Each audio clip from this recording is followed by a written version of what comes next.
My oh my, this episode turned out to be fun.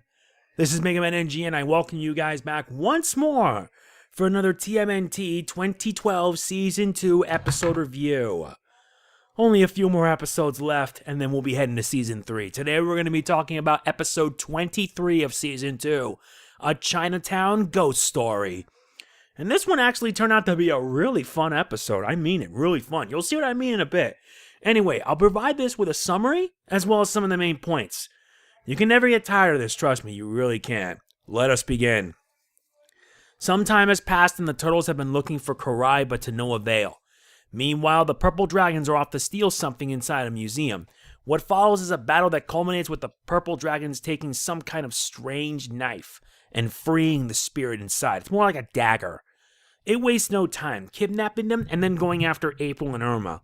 Seeing the situation, Donnie must put his disdain aside and team up with Casey in the hopes of stopping the sorcerer, free their friends, and save the day. Can they do it?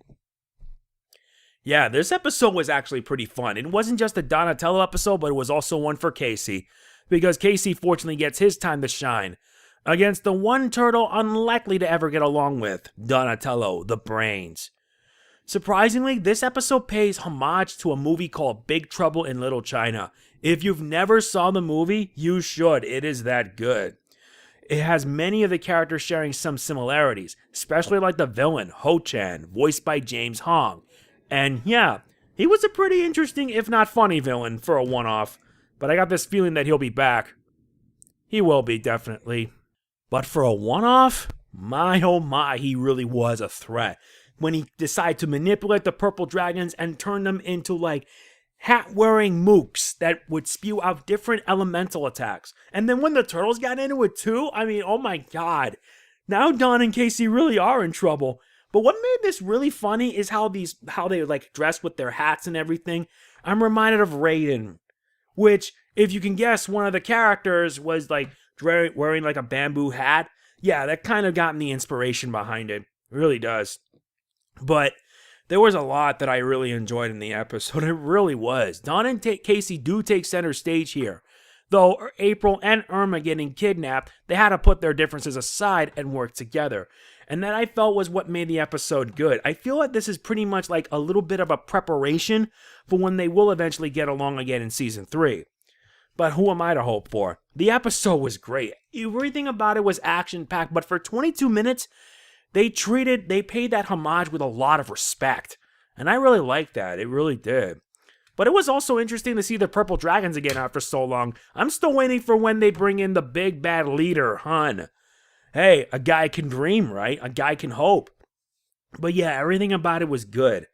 And Don and Casey have to use their smarts to at least figure things out. I really was impressed that they were able to use pizza to distract the turtles while they went after the big bad.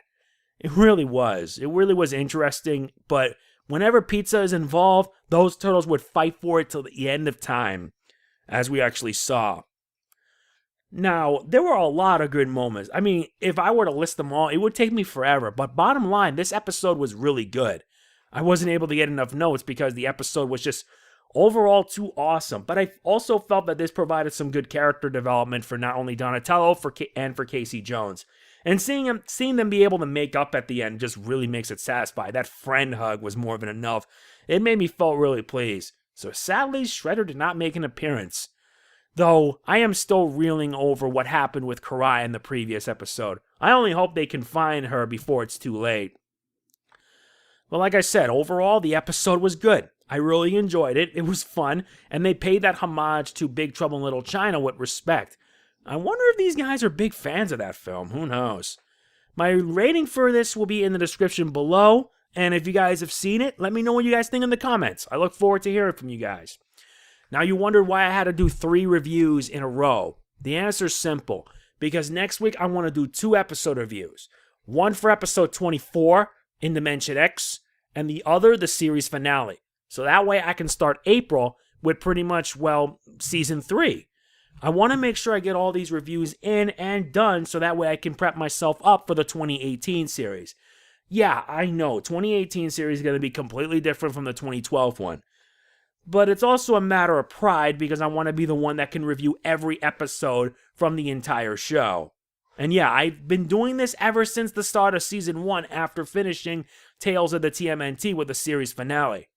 Well, I gotta make good on my word because, well, you guys asked for it, so how can I refuse? So anyway, that's going to be it for this review. Next week, like I said, you guys are getting 2 episode reviews, and then starting in April, we begin Season 3. It's going to be fun. As always, if you enjoyed the video, please be sure to hit the like button. It really does mean a lot to me. And if you want to see more of these quick reviews, my playthroughs and all that, be sure to subscribe. And hey, you can always support me on Patreon should you choose to. Not mandatory, but any and all help would really ensure that I can continue doing what I love. Besides, I want to continue doing this. I've been doing this YouTube thing for a long time, and I hope to keep at it. This is Mega Man NJ signing off. Peace out. Booyakasha!